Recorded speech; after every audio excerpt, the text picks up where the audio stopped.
안녕하십니까. 저는 가남초등학교 인성안전부 교사 정대철입니다. 지금부터 2020년 학부모 대상 학교폭력 및 교육활동 침해 예방교육을 실시하도록 하겠습니다. 학교폭력의 유형은 신체적 폭력, 언어적 폭력, 금품갈취 및 강요, 집단 따돌림, 성폭력, 사이버 폭력 등이 있습니다. 최근에는 신체적 폭력에 비해 언어적 폭력, 사이버 폭력의 비율이 점차 높아지고 있습니다. 최근 학교폭력의 특징은 과거 학교폭력이 서클을 중심으로 조직적, 집단적으로 저지르는 폭력이 주를 이루었다면 최근 학교폭력은 일부 학생에게만 국한된 것이 아니라 상당수 혹은 소그룹이 따돌림 등 집단으로 행하는 형태로 변화하였으며 특정 상대방을 대상으로 계속 집중적으로 행사하는 경우가 많고 주로 중학생들 사이에서 가장 많이 발생하였으나 초등학생에 의한 학교폭력이 증가하는 등 저연령화 현상을 나타내고 있습니다. 학교폭력법은 피해 학생의 보호, 가해 학생의 선도 및 교육이 목적입니다. 학교폭력 사건 처리 절차는 다음과 같습니다. 학교폭력 사안이 발생했을 경우 학교폭력 전담기구에서는 사안을 조사하게 되어 있습니다. 사안 조사 후 다음 단계로는 학교장 자체 해결 여부를 심의하도록 되어 있습니다. 여기서 학교장 자체 해결이란 2주 이상 신체적, 정신적 치료를 요하는 진단서를 발급받지 않는 경우, 재산상의 피해가 없거나 즉각 복구된 경우, 학교폭력이 지속적이지 않는 경우, 학교폭력에 대한 신고, 진술, 자료 제공 등 보복행위가 아닌 경우 학교장 자체 해결을 할 수 있습니다. 관련 학부모님께서 이 요건을 모두 충족하더라도 원하신다면 학교폭력 심의위원회를 열 수가 있습니다. 다음으로 피해 학생에 대한 보호 조치에 대해서 말씀드리겠습니다. 학교폭력 예방법 제16조에 의하여 피해 학생에 대해서 심리상담 및 조언, 일시보호, 치료를 위한 요양, 학급 교체, 그 밖에 피해 학생 보호를 위하여 필요한 조치를 할 수 있습니다. 다음으로 가해 학생에 대한 징계 조치에 대해서 말씀드리겠습니다. 학교폭력 예방법 제17조에 의하여 서면 사과, 피해 학생 및 신고, 고발 학생에 대한 접촉, 협박 및 보복행위 금지, 학교에서의 봉사, 사회봉사, 출석 정지, 학급 교체, 전학 등의 조치를 취할 수 있으며 다음과 같이 빨간색 표시로 된 부분에 한해서 학생 또는 학부모에게 특별교육을 부과할 수 있습니다. 다음으로 학생생활기록부 조치사항에 대해서 말씀드리겠습니다. 2020년 3월 1일부터 가해 학생 조치상 생활기록부 조건부 기재유보에 대해서 말씀드리겠습니다. 1호 서면 사과, 2호 접촉 및 보복 금지, 3호 교내 봉사에 한해서 동일 학교급에서 다른 학교 폭력 사안으로 조치를 받지 않는 경우에 한해 조건부로 1에서 3호 조치를 기재하지 않습니다. 다만 차후 동일 학교급에서 다른 학교 폭력 사안으로 조치를 받은 경우 이전 조치 사항까지 포함하여 기재하도록 되어 있습니다. 다음으로 피해 학생의 징후에 대해서 말씀드리겠습니다. 피해 학생은 몸에 상처나 멍이 들어있고 옷이 더럽혀 있거나 찢겨 있는 경우가 많습니다. 전화를 받고 갑자기 외출하는 경우도 있으며 같이 어울리는 친구가 거의 없는 경우가 많습니다. 또한 학용품이나 소지품이 자주 없어지거나 노트나 가방, 책 등의 심리적 불안을 암시하는 낙서가 많이 쓰여 있습니다. 작은 일에도 깜짝깜짝 놀라며 무슨 생각에 골몰했는지 정신이 팔려 있는 듯한 모습을 보이고 이로 인해 학교 성적도 떨어지는 모습을 보일 수 있습니다. 다음으로 가해 학생의 징후에 대해서 말씀드리겠습니다. 가해 학생은 평소 화를 잘 내며 이유와 핑계가 많습니다. 밤늦도록 잠을 자지 않고 용돈을 주지 않았는데 돈 씀씀이가 커지는 모습을 보입니다. 친구에게 받았다고 하면서 비싼 물건을 가지고 다니고 비밀이 많고 부모와의 대화에 잘 응하지 않습니다. 외출이 잦고 친구들의 전화에 신경을 많이 쓰며 귀가 시간이 늦어지고 불규칙합니다. 또한 부모님을 무시하고 공격적인 태도를 취하는 모습을 보입니다. 혹시 자녀에게 이러한 아픔이 있다면 피해 인지부터 시작해야 합니다. 통계상 피해 학생이 선생님이나 부모님에게 말한 경우는 26.1%에 불과합니다. 따라서 학교폭력 식별 징후를 잘 알고 대처해야 됩니다. 학부모님께서는 학생에게 공감을 해주어야 합니다. 학생의 이야기를 수용하며 편견 없이 들어주고 적극적으로 반응해 주어야 하며 피해 사실을 듣고 아픔, 상처에 공감해 주어야 합니다. 다만 지나친 흥분이나 감정적 반응을 할 경우 학생들도 불안해하기 때문에 차분한 자세와 대화를 해야 할 것입니다. 혹시 자녀에게 학교 폭력의 아픔이 있다면 정확한 사안 파악을 위해 물증을 확보할 필요가 있습니다. 물증 확보 방법에는 서면 자료, 사진 자료, 사이버 자료, 녹취 자료, 휴대폰 자료 등이 있으며 상처가 있다면 즉시 촬영하고 핸드폰 채팅이라든지 게시판 글 또는 목격자를 만나고 들은 진술 등을 녹음할 필요가 있습니다. 혹시 자녀가 가해 학생이라면 냉정하고 객관적으로 상황을 인지하고 주변 상황과 근본 원인을 정확하게 파악할 필요가 있습니다. 또한 가해 학생의 성향 변화를 유도해야 할 것입니다. 폭력의 원인과 결과를 파악하여 사안별로 지도해야 하며 피해 학생의 상황과 고통을 객관적으로 알려주고 입장을 바꾸어 생각해 보도록 해야 합니다. 또한 피해 학생의 피해 회복을 위해 노력해야 합니다. 또한 친구 관계의 변화를 유도할 필요가 있습니다. 자기중심적 사고에서 벗어나 협동, 배려하는 교육 관계를 유도해야 하며 주변의 폭력적인 환경을 제거하고 혹시나 일진회와 관련이 있다면 이사, 전학 등을 고려하거나 철저한 생활 감독이 필요합니다. 또한 교사와 정기적으로 학교 생활을 같이 점검할 필요가 있습니다. 마지막으로 학교 폭력이 발생할 경우 신고센터를 일원화하였습니다. 가장 좋은 방법은 담임교사에게 신고하는 방법이 있으며 그것이 여의치 않을 경우 광역 단위로 학교폭력 신고센터가 있습니다. 다음으로는 교육활동 침해 예방 교육에 대해서 말씀드리겠습니다. 교권이란 좁은 의미에서 교사의 권리라는 측면에서 교육권을 의미하며 넓은 범위로는 교사의 권위와 생활보장권 및 자율적인 단체활동권을 의미합니다. 좀 더 구체적으로 말씀드리면 교사의 교육할 권리, 즉 통상 교사의 수호권으로 교육과정 편성권, 교과서 작성권, 교재 채택 및 선정권, 교육 내용 결정권을 포함하는 의미입니다.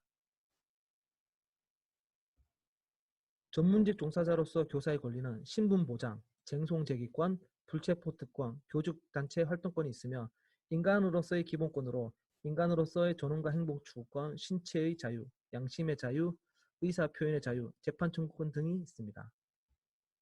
최근 교권 침해 유형으로는 인터넷에서 교사를 비방하거나 언론 매체를 통한 압박, 온라인 수업 중 교사의 얼굴을 다른 사진과 합성하여 유포하는 경우, 교사의 강의 내용 등에 대한 단톡방 또는 SNS 소통방에서의 험담, 학교 내에서 발생하는 물리적 폭력 등이 있습니다.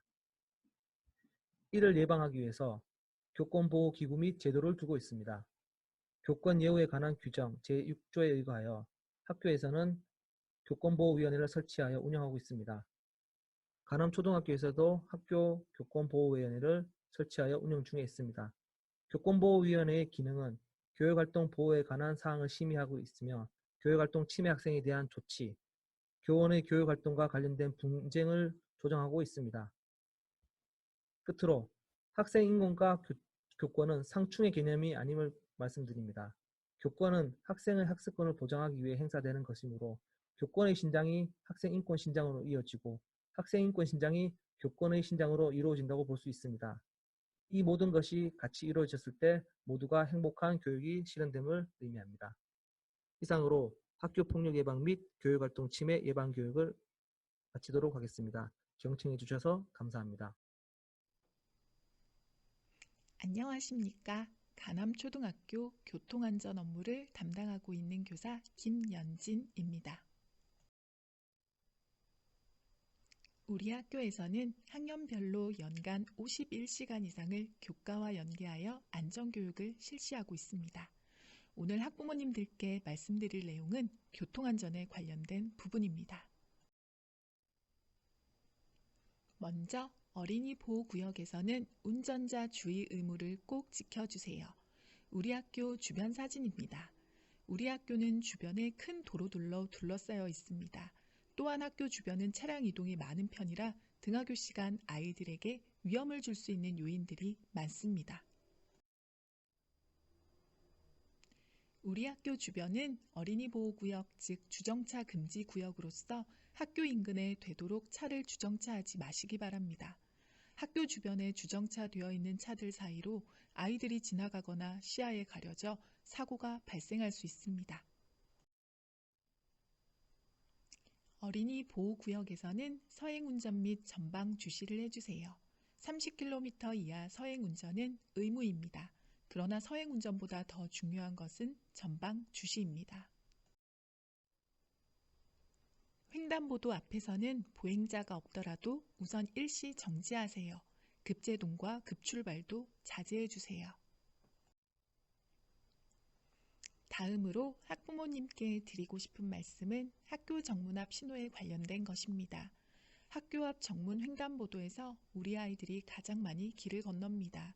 신호가 짧게 남았음에도 초록불이라고 아이들이 건너려고 하는 모습을 많이 볼 수 있는데 아이들은 길을 건널 때 오직 신호만 보고 건너려고 하는 경향이 강하므로 가정에서 이에 대한 교통안전 교육이 필요합니다. 횡단보도에서 길을 건널 때에는 첫째, 일단 멈춘다. 둘째, 왼쪽, 오른쪽, 왼쪽 순서대로 살핀다. 셋째, 횡단보도 오른쪽에서 운전자를 보며 손을 든다. 넷째, 차량이 멈춘 것을 꼭 확인한다. 다섯째, 운전자와 눈을 맞추면서 차를 확인하며 걷는다. 학교에서는 안전한 등굣길을 위해 배움터 지킴이 선생님 및 녹색 어머니회 봉사자분들께서 안전을 위해 봉사를 하고 계십니다. 하지만 현재 녹색 어머니회 인원으로는 우리 학교의 넓은 통학로를 모두 감당하기 어렵습니다. 우리 아이들이 안전하게 등하교를 하기 위해서는 부모님들의 도움이 꼭 필요합니다. 학교 종이앱에 안내된 녹색 어머니의 가입 가정통신문을 보시고 많이 참여해 주시길 부탁드립니다. 마지막으로 가남초 통학로에 대해 안내해 드리겠습니다. LH125차에서 통학을 하는 아이들은 가급적 화살표가 표시된 곳으로 와서 정문 앞 횡단보도에서 건널 수 있도록 지도 부탁드립니다. 대방 7차, 부영, 양우 2차, 이지 1차에서 통학을 하는 아이들은 가급적 화살표가 표시된 곳으로 와서 정문 앞 횡단보도에서 건널 수 있도록 지도 부탁드립니다. 대방 5차, 8차, 6차에서 등교하는 학생들도 가급적 화살표가 표시된 곳으로 통학할 수 있도록 지도 부탁드립니다. 부득이하게 차량을 이용하여 등교하는 학생들은 차량이 학교 앞에서 서지 않고 이지 1차 쪽 버스 정류장에서 하차하여 등교할 수 있도록 지도 부탁드립니다. 오늘 학부모 교통안전 교육 연수를 참고하시어 우리 아이들을 위한 안전하고 건강한 환경을 함께 지켜주시길 부탁드립니다. 감사합니다. 안녕하세요. 특수교사 안혜림입니다. 혹시 일상생활 속에서 장애를 가진 사람을 만났을 때 어떻게 대해야 할지 몰라 힐끔힐끔 곁눈질하거나 머뭇거린 경험이 있으신가요? 잘 몰라서, 낯설어서 무심코 했던 나의 작은 행동들이 자기는 불편함이나 속상함을 느끼게 하고 더불어 법적인 처벌까지 받을 수도 있습니다. 그래서 일상 및 학교 생활에서 알아두면 좋은 장애 학생 인권 및 학교폭력, 성폭력 예방에 대한 안내를 하려 합니다. 이 연수를 통해 가남초등학교 학생 및 학부모님께서 장애를 가진 주변 사람들을 조금 더 이해하고 배려하는 마음을 가질 수 있기를 바랍니다. 먼저 장애 학생의 인권에 대한 이야기를 하겠습니다. 인권이란 무엇일까요? 인권이란 태어나는 순간부터 주어지며 사람이라면 누구나 가질 수 있고 영원히 절대 빼앗길 수도 빼앗을 수도 없는 것입니다. 이러한 인권은 국적, 종교, 결혼 여부, 직업, 수입 또는 다른 어떤 사회적, 종교적 특성, 성별, 신체, 나이에 관계없이 인간이기 때문에 가질 수 있는 보편적인 권리로서 사람답게 살 권리. 당연히 장애인에게도 인권이 있고 이 인권을 우리들 마음대로 빼앗을 수 없습니다.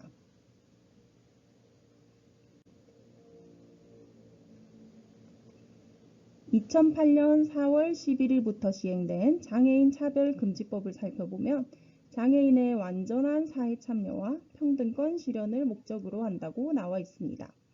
이를 어길 시 3천만 원 이하의 징역이나 3년 이하의 징역이 됩니다. 학교에서 무심코 일어나는 장애 학생에 대한 인권차별 예시를 보면 다음과 같습니다. 장애를 이유로 한 차별, 장애를 이유로 한 괴롭힘, 장애인의 프라이버시권 침해에 대한 예시를 꼭 잘 읽어보시고 이러한 일이 발생하지 않도록 자녀들에게도 드립니다.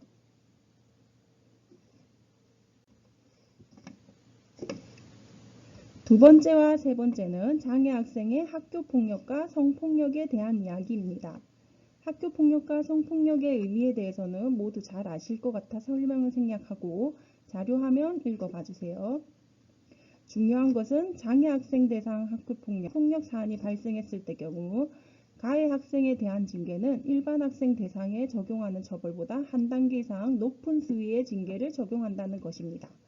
자료 화면에 있는 학교폭력 예방 및 대책에 관한 법률 제16조 2항 장애인 성폭력의 특징에 대해서도 나와 있으니 꼭 읽어봐 주시면 감사하겠습니다. 이상 장애 학생 인권, 학교폭력, 성폭력 세 가지 사항을 꼭 명심하여 자녀들에게도 알려주시어 가남초등학교 학생들에게는 이러한 일이 발생하지 않았으면 합니다. 아이는 부모의 거울이라는 말이 있습니다. 어릴 때 부모의 가치관이나 태도 또한 아이 성격에 큰 영향을 끼치죠. 내가 소중한 만큼 다른 사람도 소중하다는 것을 자녀들에게 꼭 알려주세요. 이상입니다. 감사합니다.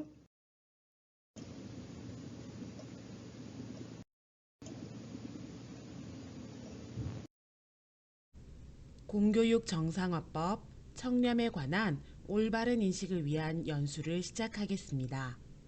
공교육 정상화법이란 공교육 정상화 촉진 및 선행교육 규제에 관한 특별법의 약칭으로 교육 관련 법률에 우선 적용되는 법입니다. 공교육 정상화법에 대한 구체적 설명에 앞서 선행학습과 선행학습 유발 행위에 대해 알아보겠습니다. 선행학습이란 학교가 편성한 교육과정을 앞서서 가르치는 것으로 수업이나 방과 후 학교에서 학교 교육과정에 편성된 것보다 앞서는 교육과정을 운영하는 행위, 입학이 예정된 학생을 대상으로 해당 학교의 교육과정을 사실상 운영하는 행위를 일컫습니다. 선행학습 유발행위란 시험 등으로 선행학습을 조장하는 것으로 학생이 배운 학교 교육과정의 범위와 수준을 벗어난 내용을 지필평가, 수행평가, 각종 교내 대회에 출제하는 행위를 가리킵니다. 공교육 정상화법은 이러한 선행학습 위주의 과도한 사교육의 폐해를 방지하고 학교 내 선행학습 유발 행위인 교육과정 운영과 평가의 문제점을 개선하는 근거입니다. 본교는 학생의 발달 단계에 맞는 학습을 통해 공교육 정상화를 위해 힘쓰겠습니다. 다음은 청렴에 대한 안내입니다. 영상을 통해 알아보도록 하겠습니다.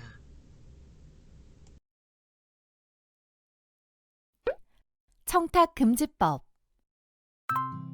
청탁금지법은 왜 필요할까요?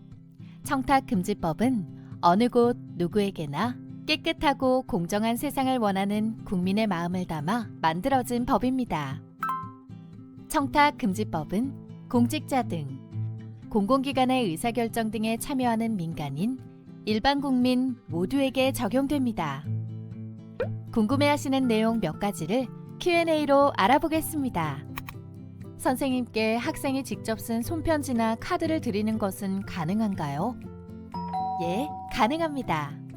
특별히 과도한 경우가 아니라면 학생이 직접 쓴 손편지, 카드를 제공하는 것은 청탁금지법에 저촉되지 않습니다. 선생님과의 면담 시 음료수를 드리는 것, 선생님 결혼식에 축의금을 드릴 수 있나요? 안 됩니다. 학생에 대한 평가 지도를 상시적으로 담당하는 담임교사, 교과 담당 교사와 학생 사이의 선물과 경조사비는 가액 기준인 5만 원 이하라도 원활한 직무 수행, 사교 의뢰 목적을 벗어나므로 허용되지 않습니다. 아이가 중학교를 졸업하고 고등학교에 들어갑니다. 3년간 다닌 중학교 선생님들께 작은 감사의 선물을 드리는 것, 그리고 우리 아이가 졸업식 때 담임 선생님께 감사한 마음으로 선물을 하는 것은 가능한가요? 예, 가능합니다. 상급 학교로 진학한 후 성적 평가 등 학사 일정이 완전히 종료된 경우라면 이전 학교에 재학했던 학생과 교사 간, 학부모와 교사 간에는 특별한 사정이 없는 한 직무 관련성이 없으므로 1회 100만 원, 연 300만 원 이내의 선물은 허용될 수 있습니다. 학교 운영위원회 회의가 끝난 후 학교에서 학부모위원에게 식사를 제공하는 것은 가능한가요? 가능합니다. 학교 운영위원회 학부모위원은 청탁금지법상 공무수행사인에 해당하므로 공무수행에 관하여서는 원칙적으로 금품 등의 수수가 금지됩니다. 그러나 회의가 끝난 후 원활한 직무수행, 사교의례 목적으로 제공되는 3만 원 이내의 식사는 허용됩니다.